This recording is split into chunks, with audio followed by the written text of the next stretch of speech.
Swings to the outside. Helmet goes flying, but he's in for the touchdown. I thought he had possession crossing the line, at least. Look at that punishing hit on Thursday. That kind of play, coupled with more stories of NFL veterans diagnosed with permanent brain disease, has sparked so many questions about the future of football at a time when the NFL is more popular and profitable than ever. We have a panel of experts here to take on that debate. First, here's ABC's chief health and medical editor, Dr. Richard Besser, with a closer look at the science, the safety, and possible solutions. Steelers backing off, playing zone. What a hit. Football fans live for brutal blows. Look at James Harrison. And a very serious hit James Harrison lays out. Patrick Willis. Morgan Cox. Whoa! And that one was a knockout. Literally. And let's hope that Cribs is okay. But what thrills the fans may be what dooms the sport. Are we looking at the end of football? Memory loss, depression, dementia. Former players like Jim McMahon and Steve Young, along with new medical studies, are saying that what's good for football in its current form is lethal for the brain. Damaged Pros compares symptoms of chronic traumatic encephalopathy, CTE, a degenerative brain disease, and the lasting effects of repeated blows to the head. On ESPN Radio, quarterback Brett Favre says he's losing his memory. This was a little shocking to me that I couldn't remember my daughter playing youth soccer, and it was just one summer, I think. Former New York Giant Harry Carson says on PBS he contemplates suicide. I was so depressed that I just thought about accelerating and driving through the guardrail and, just going over. And it turns out the future of football may rest on Dr. Ann McKee's scalpel. She's a walking contradiction, a leading neuropathologist who studies CTE in the brains of dead players, and a die-hard Packers fan, in love with a sport that can physically devastate players. She showed me the damaged brains of former athletes, donated for her research. And you get spot. That's really typical of this disease. Alzheimer's doesn't look like this. Never. Strokes. Never. Nothing. Nothing. I see tragic stories under the microscope. I see kids who've died in their teens with the early stages of this disease. It's really quite unsettling. A question I face as a pediatrician, and when my own sons wanted to play football, is the danger of concussion so high that doctors and parents should forbid it? Can this sport be saved? I don't know. I just don't know. I went to a practice in the heart of football country, Athens, Georgia. One of the many places football players barely come up to my knees. Oddly enough, we're coming in kind of late. Because 7 is late for starting football. Oh yeah, that's what I said. Really? The midgets start at 4. 4-year-olds playing football? A few weeks ago, the nation's largest youth football program, Pop Warner, announced that participation dropped about 10% between 2010 and 2012. Are parents scared for their kids' safety? I want to hear a strong argument in support of the game. And who better to give it than college coach of the Georgia Bulldogs, Mark Richt. Plain speaking, stoic, and a father of 4. You have to wonder, is it a safe sport for my kids? I think we're, quite frankly, getting fairly soft in this country. I think our kids are soft. I don't think they're very tough. And I think that's a little bit scary because there's some things in life that come up that are tough, and you got to be able to handle them, whether it is a physical or mental thing. But his own team, along with several others, is doing concussion research right on the field. You'll see it on the screen if I give it a hit. Give it a hit. Right there. That's it. Using cutting-edge devices that may identify the forces that cause concussions so they can prevent them. That might help. Coach Richt supports the research. I think all these things that are being designed to help us understand more about concussions and those types of injuries, I think the better off we're going to be. But Ron Corson tells me the keys are education and independence.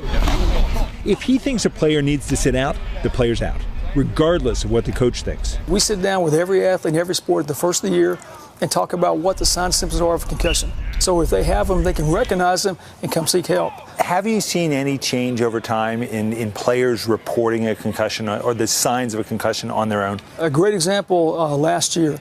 In the fall, Georgia football, we had 9 concussions. 5 of them self-reported. Then I talked to some of the players. If you had a concussion, would you pull yourself out of the game?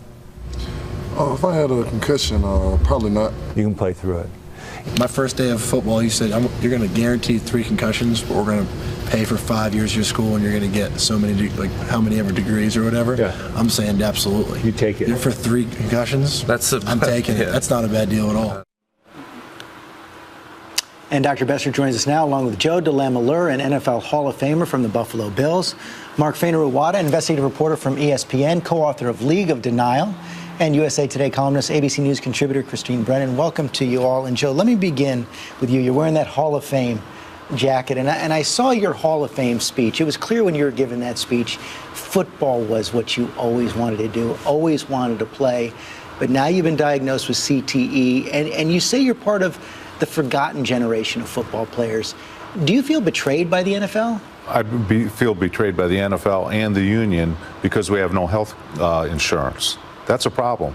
For the guys who played before '93, we have sub-poverty pensions and no health insurance.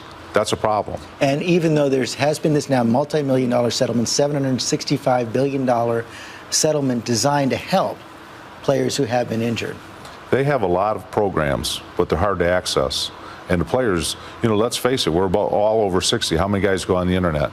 And how many guys? We're scattered all over the country with a union that has never helped us, the pre-93 guys. Once you're done with the union. They have all these sayings, but they really are hard work. You do make the point, talking to these pre-93 guys, you're talking a completely different world in terms of pay. When you were completely, I was the number one pick. My salary was 22, 24, 26, 28, 30. Nothing guaranteed. $30,000 a year. Yeah. Here's the problem. We played on AstroTurf that was torn up. There's no head slaps. I got 68% hearing loss in my left ear. There's no more chop blocks. There's no more wedge. It used to be called the Suicide Squad, the special teams. They even changed that to the special teams.